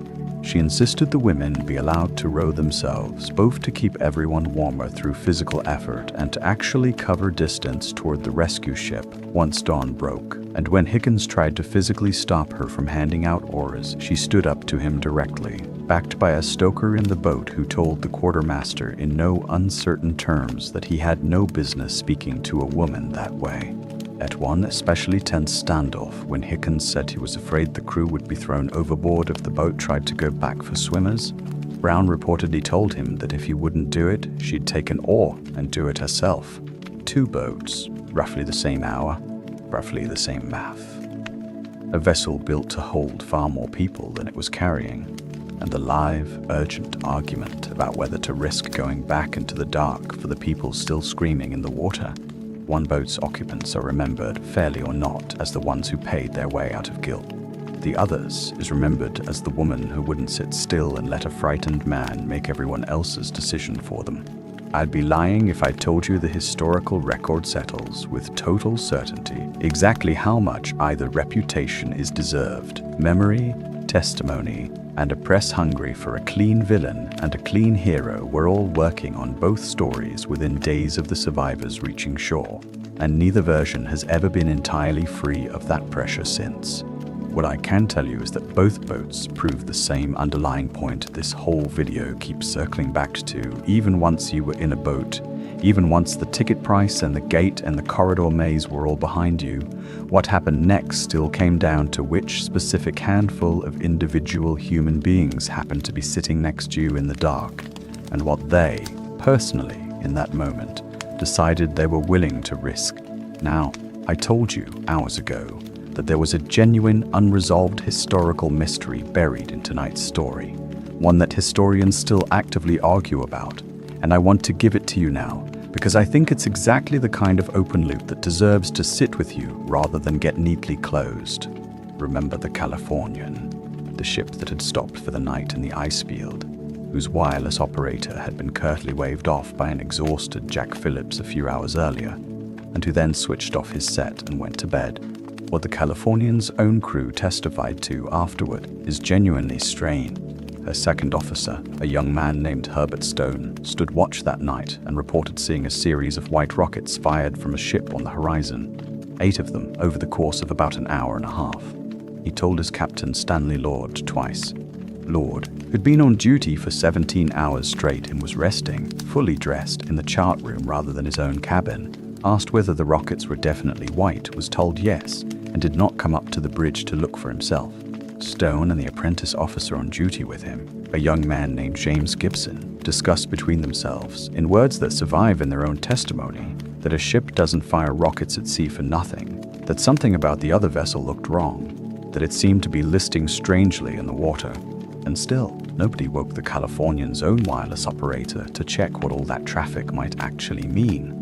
Here's the honest, uncomfortable part. We don't actually know with certainty that the ship Stone was watching was Titanic. Later research, including analysis done after the wreck itself was finally located decades afterward, has raised real, serious questions about the exact distance and position between the two vessels that night, and a genuine, ongoing historical debate exists over whether the Californian was truly close enough to have reached Titanic in time to matter, or whether Stone and Gibson may have actually been watching some entirely different, unidentified ship altogether, one that, if it ever existed, has never been conclusively identified more than 100 years as later. The official inquiries of 1912, both American and British, concluded firmly that the Californian had been the ship Titanic's crew could see on the horizon, and that Lord's failure to investigate cost lives that could genuinely have been saved. Stanley Lord spent the rest of his own life contesting that verdict, and defenders of his reputation have continued making the case on his behalf long after his death. Neither side of that argument has ever been fully, conclusively resolved with the kind of hard evidence that would settle it for good. And I'm telling you this now, this deep into the story, because I think it's the purest version of the kind of question this whole disaster keeps handing you. Over and over at every level, from the shipyard to the boat deck, was this catastrophe, and this size of it specifically, an inevitable accident? Or was it a long chain of small, ordinary human choices? A missing binocular key, a buried wireless message, a captain who stayed in the chart room instead of climbing to the bridge? One individually forgivable, that simply added up, compartment by choice, into system. We're not going to resolve that question tonight. Nobody has resolved it in over a century of trying. I think that's actually the right way, to leave it sitting with you, rather than tie it up in a neat bow it doesn't honestly deserve. What we're going to do next is go back to the ship itself, because I've been keeping you at a bit of a distance from the worst of it out of kindness, and I think you're ready now. And I think the story deserves to be told properly rather than skipped past. The band is still playing. Thomas Andrews has one more scene left in his story, and it's the one people remember best of everything he ever did. And somewhere in the last 30 minutes before the ship finally goes under, a great many ordinary people are about to make choices. Some of them extraordinary, some of them extraordinary, some of them heartbreakingly small and human, that are worth hearing about slowly, carefully, and with the respect they've earned. That's next. If it's very late where you are and you are starting to drift, that's all right. That's actually the whole point of tonight, and I'd rather you fall asleep somewhere in the next chapter than force yourself to stay awake through the hardest part out of some sense of obligation to me. I'll be here either way. Settle in. Part 5. What was left to choose by 1 in the morning?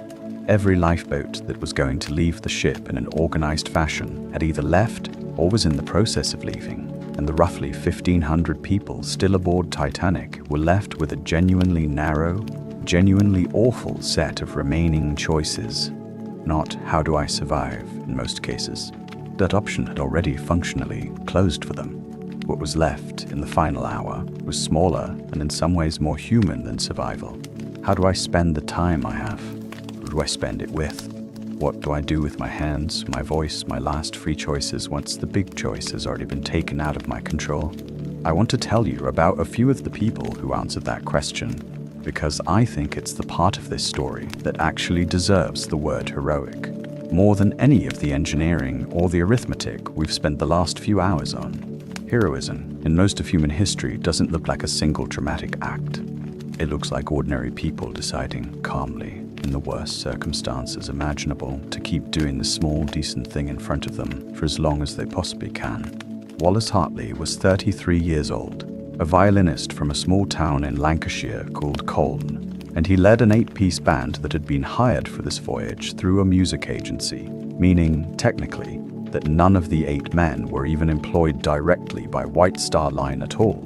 A bureaucratic distinction that is about to matter in a way that will make you genuinely angry in a few minutes. Hartley and his band had never performed together before this specific crossing. They'd been assembled for the job, rehearsed what they needed to, and spent 4 days playing ragtime and waltzes and the occasional hymn for first-class passengers in the lounge and on deck, doing exactly the kind of pleasant, forgettable dinner music work that ship's bands existed to do. After the collision, as the boats were being loaded, Hartley gathered his 7 musicians in the first-class lounge and started them playing again. Lively music at first, upbeat. The kind of thing meant to keep a nervous crowd from turning into a panicked one. It worked, by most accounts.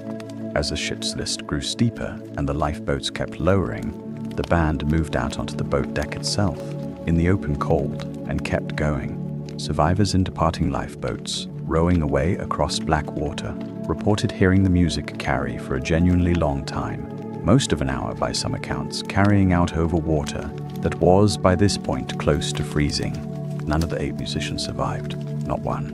They played, as far as any surviving witness could establish, right up until the water reached the deck they were standing on, and multiple accounts describe the band still playing, or having just stopped, in the ship's final minutes. What they played at the very end is one of those specific, genuinely unresolved historical details I promised you I wouldn't paper over. The popular version, the one you already know, the one from the movie, has them playing the hymn "Nearer, My God, to Thee" as the ship went under. That claim traces mostly back to a single first-class survivor's account, and one detailed piece of research afterward pointed out that the passenger who reported it had actually left in a lifeboat over an hour before the ship's final plunge, which raises a real, honest question about whether she could have heard the very last song at all, or whether she was reporting something she'd heard earlier and assumed, understandably, was the end. Other survivors recalled a tune called Autumn, a popular waltz of the era. We genuinely don't know which is true, and at this point, over a century on, we almost certainly never will. What isn't disputed, what every account agrees on, regardless of which specific song people remember, is that the music kept going, deliberately, past the point where any of the 8 men playing it could possibly have believed it was going to save them, because the alternative, stopping, putting the instruments down, standing in silence and cold and dread, with 1,500 other people who had nowhere left to go, helped no one, and this did. Here's the detail that I promised would make you angry, and I've been sitting on it specifically because I think it lands harder here than anywhere else. Wallace Hartley's body was one of the relatively small number recovered from the water afterward, and it was the only one out of all 8 musicians ever brought back across the Atlantic for burial in Britain. His funeral, when it happened, drew a crowd estimated at 30,000 people in a small Lancashire town, whose entire population was roughly half that number. A 59-mile funeral procession, 5 brass bands, a half-mile-long cortege. Genuine, overwhelming national grief for a man who'd spent his final hour giving strangers something to hold on to, instead of panic. And the reason his body specifically made that journey home, while so many others did not, is this.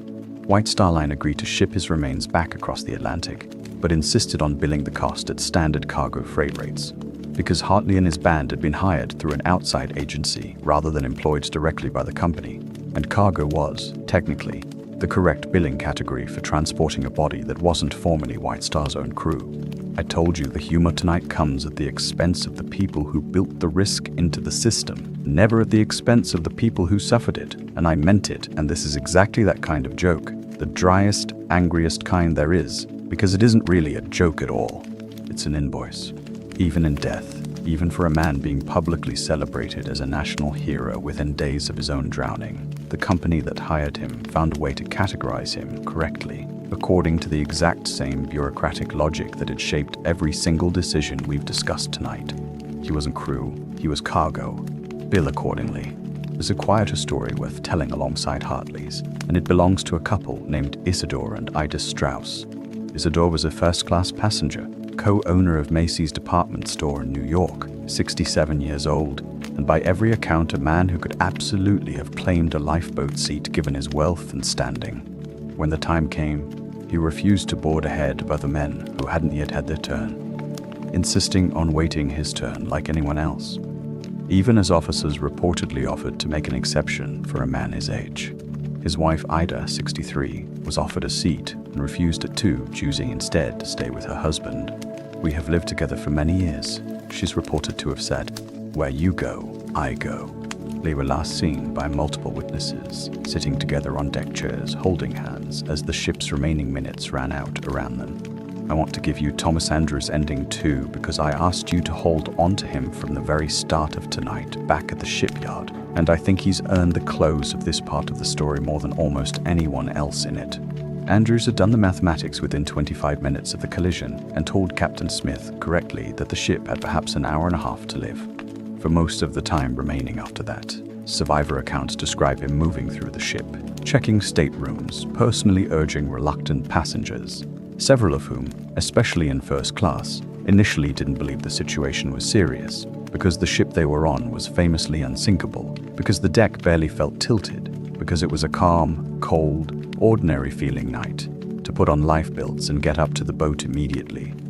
He is not known to have entered a lifeboat himself, or to have made any documented attempts to save his own life at all. The last confirmed sighting of him places him alone in the first-class smoking room, standing near the fireplace, his lifebelt discarded on a nearby table, staring at a painting of a ship entering a harbor. Nobody knows exactly what he was thinking in that final image, and I'm not going to invent it for you, because it's not mine to invent. Some things belong entirely to the people who lived, and in this case died, through them. What we do know is the shape of the man's whole story, start to finish, and I think it's worth saying Paley, the same person who ordered a drinking fountain installed for the men in the boiler rooms, who personally walked his own ship's flooding compartments doing math nobody wanted the answer to, who spent his final hour trying to save strangers rather than himself, designed a ship with a fatal design limit built into it, survivable flooding in up to 4 compartments, not 6, and then lived just long enough to watch his own worst cases. It's a bad year. I don't think Thomas Andrews was a villain in this story. I think he might be the single most tragic figure in it, precisely because he understood better than almost anyone else aboard exactly what was happening and exactly why, in real time, while it was happening to him. There's one more pair of men I want you to sit with before we get to the stern, because they're the last thread we started back in part 3, and I think you've earned their ending too. Remember Jack Phillips, the wireless operator so buried under a backlog of passenger telegrams that he never forwarded the Masaba's precise, specific ice warning to the bridge, and who snapped to the Californian's own operator to keep out of his traffic just minutes before that ship switched off its set for the night. I told you, back then, that this wasn't a story that needed a villain, and I meant it. And what happened to Phillips over the ship's final 2 hours is, I think, the clearest proof of that promise I can give you. The moment the collision happened, Phillips and his junior operator, a 22-year-old named Harold Bride, went from relaying vacation postcards to running the single most important piece of equipment left on the ship. Once Captain Smith gave the order, Phillips began transmitting the standard Marconi distress call of the era, CQD, and kept transmitting it over and over, giving Titanic's position again and again to any ship within range. At one point, Bride, who by every surviving account kept something close to a dark, steady sense of humor running the entire time, suggested Phillips try the newer international distress signal instead, the one that had only recently started catching on among British operators, SOS. He reportedly joked they might be Phillips's last chance to ever use it. He turned out to be right. In the most literal way either of them could have meant it. Titanic's wireless room sent some of the earliest confirmed uses of SOS in genuine maritime distress, mixed in with the older CQD calls, right up until the very end. The 2 men stayed at their posts for close to 2 hours after the collision, well past the point where either of them could reasonably have expected to survive, continuing to relay messages and coordinate with the responding Carpathia as the ship listed further and further beneath them. Captain Smith eventually came to the wireless room himself and formally released both operators from duty, telling them plainly that they'd done everything that could be asked of them and were free to try to save themselves. Bride would later testify that Phillips kept working anyway, refusing to stop, sending traffic for as long as the ship's failing power held out. The last confirmed signal from Titanic's wireless room went out at 70 minutes past 2 in the morning, a broken, incomplete transmission cut off mid-signal at almost exactly the moment survivors later agreed the ship's lights failed for good. 3 minutes later, she was gone. Both men were swept off the ship as the wireless room itself finally flooded. Bride was pulled under, came back up beneath an overturned collapsible lifeboat, and managed to climb onto its hull along with roughly 30 other people clinging to the outside of an upside-down boat that was never meant to hold anyone at all, spending the rest of the night with badly injured, freezing feet, in water lapping over the hull with every swell. He survived, was hauled aboard Carpathia the next morning, in so much pain he had to be carried rather than walk, and immediately, despite his injuries, went to find the rescue ship's own wireless operator and started helping him clear the backlog of survivor messages and press inquiries that had begun flooding in from around the world. Jack Phillips did not survive. Bride reported seeing his body, though the exact circumstances of his death in the water were never fully established. He was 25 years old. Neither man, technically, was even a member of Titanic's crew in the way the term is normally used. Like Wallace Hardley and his band, Phillips and Bride were employed not by White Star Line but by the Marconi Company, contracted out to staff the wireless room the same way the musicians had been contracted to staff the lounge, a distinction that had meant nothing at all for 4 ordinary days at sea, and meant everything later when it came time to sort out who exactly owed what to whom in the disaster's aftermath. Guglielmo Marconi himself, the inventor of the wireless technology that had both doomed and ultimately saved the people aboard this ship, happened to be crossing the Atlantic at almost the same moment, aboard a different liner entirely, having changed his own travel plans away from Titanic at the last minute, for reasons that had nothing to do with any premonition, and everything to do with an earlier, more convenient departure date. He arrived in New York just ahead of Carpathia and went aboard personally to see his 2 operators, one of them exhausted and limping, the other one not there to be seen at all.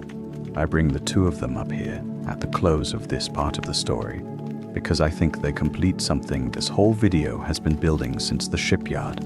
Jack Phillips made a real, consequential mistake earlier that same day.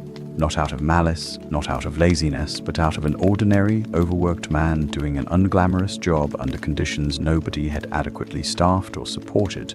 Exactly the same structural failure that killed 8 men in Belfast and cost the Goodwins and the Sages their lives in the water. And then, hours later, that same ordinary, overworked man stayed at a dying post for 2 hours past the point of any reasonable hope, doing everything humanly possible to undo the consequences of an earlier failure that was never really his alone to carry.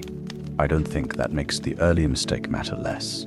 I think it makes the ending matter more, because it's proof that the people inside this story were never simply heroes or villains sorted into tidy categories. They were tired, ordinary workers, doing difficult jobs inside a system that had been quietly failing them long before any of them ever set foot on a gangway, right up until the moment that system finally, catastrophically failed everyone at once.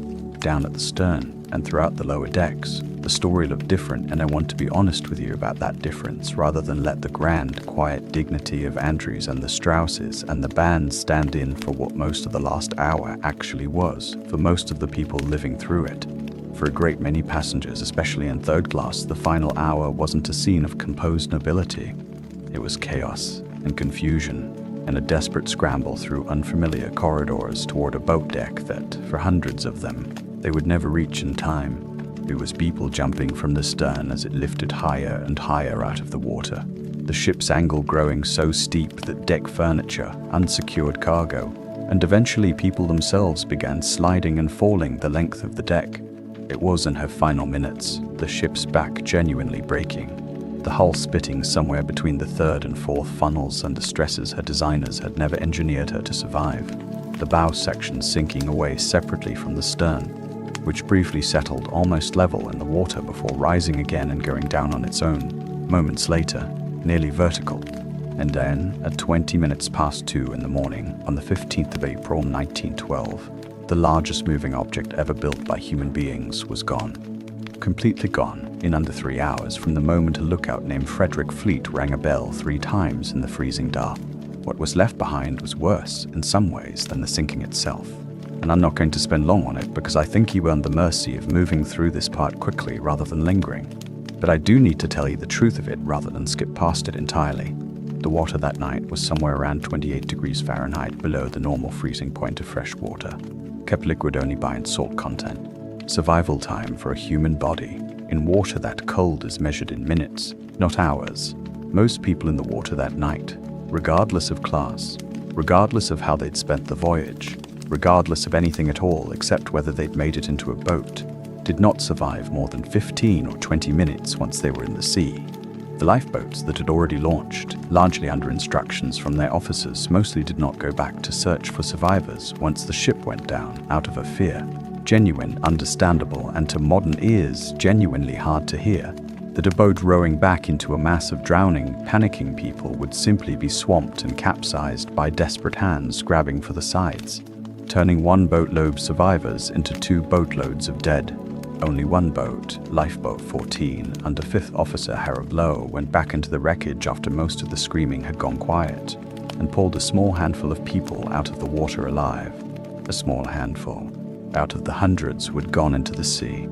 I promised you hours ago that the cutaway technique matters here, and it does. And this is where I'm using it. I'm not going to walk you slowly through those final 20 minutes in the water. You have enough now to understand exactly what happened and exactly why it happened to the people it happened to, and I don't think dwelling any further on the specific mechanics of it does anything except cause you pain without adding understanding.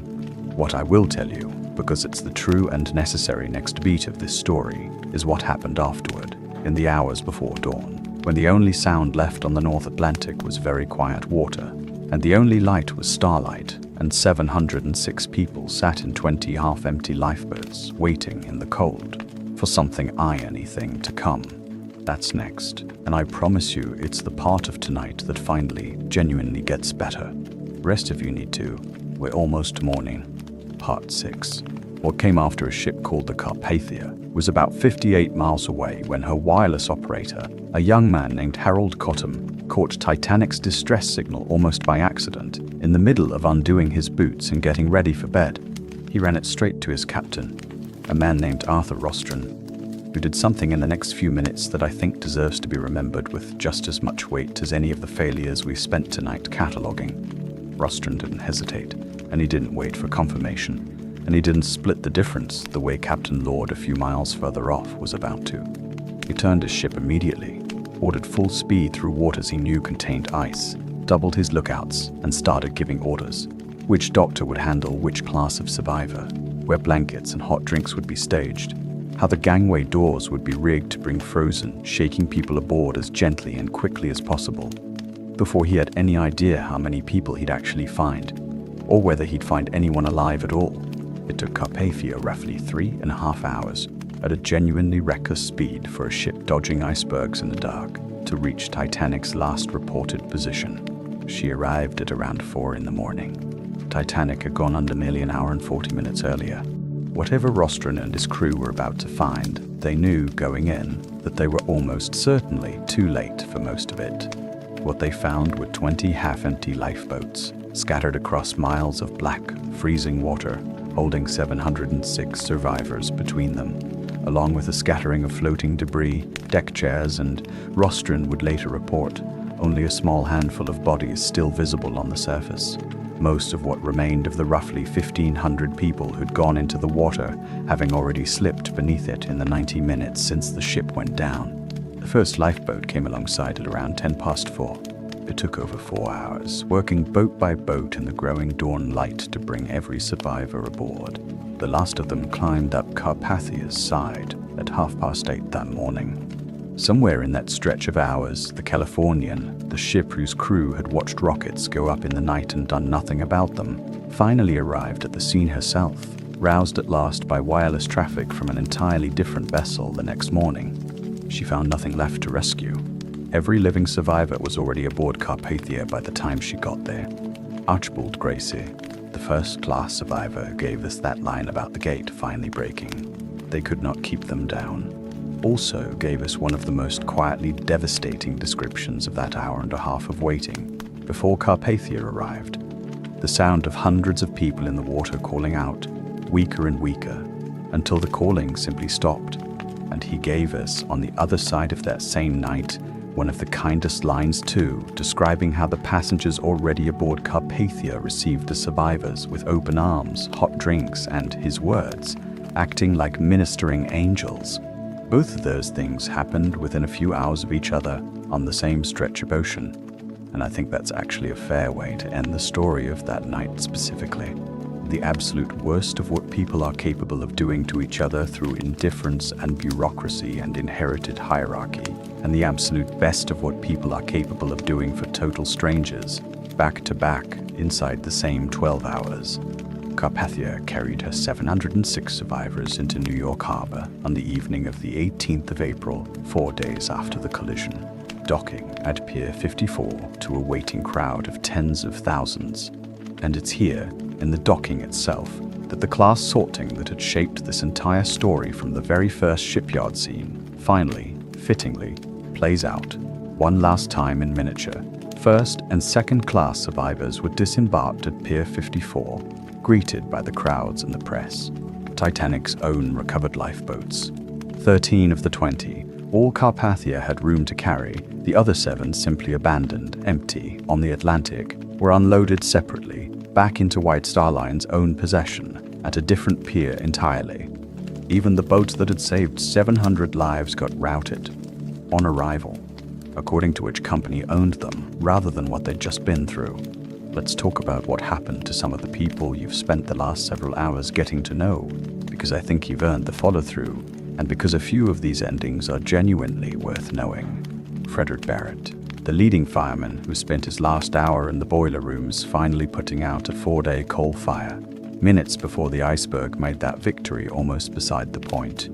He survived, wrapped in a stranger's shawl, and went on working at sea for years afterward, a long, mostly quiet life built on top of one of the strangest near-misses in this entire story. Arthur John Priest, the trimmer who couldn't seem to stop surviving shipwrecks, he did it again, and then again. By the time his career at sea finally ended, he'd walked away from something like 5 separate maritime disasters across 3 decades, including Titanic's own sister ship going down under him during the First World War. I told you, I'd argue for luckiest rather than unluckiest. And having now told you his whole arc, I'll say it again. Some people spend a lifetime being handed exactly the kind of luck that other people, on this exact same ship, on this exact same night, never got the chance to use even once. Daniel Buckley, the young Irish third-class passenger whose testimony gave us that image of a gate being enforced even as the ship sank around it, he survived too when settled in the United States, the new life he'd been sailing toward when the coal strike and everything after it very nearly took it from him before it started. Bruce Ismay lived another 25 years, largely out of public life, formally cleared by 2 separate government inquiries and never once, by his own account to people who knew him, cleared in his own head. He died in 1937, having spent a quarter of a century as the most publicly blamed survivor of a disaster that 2 official investigations had concluded he bore no legal responsibility for. Captain Stanley Lord of the Californian spent decades after the disaster trying to clear his own name, and the argument over whether he could genuinely have reached Titanic in time, or whether his crew had simply been watching some other unidentified ship entirely, is one of the very few open questions from this entire story that has never been conclusively closed, more than 100 years on. I told you earlier tonight I wasn't going to resolve it for you, and I meant it. It's still, today, exactly as unresolved as I left it a few hours ago.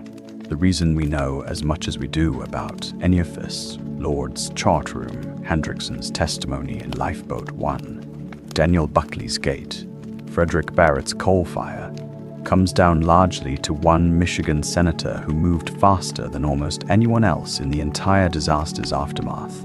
William Alden Smith heard about the sinking within hours of the news reaching shore, and immediately understood something that a slower-moving government might have missed entirely. Nearly every witness who mattered was British, was about to board a ship back to England within days, and would be functionally impossible to question again once they'd left American jurisdiction.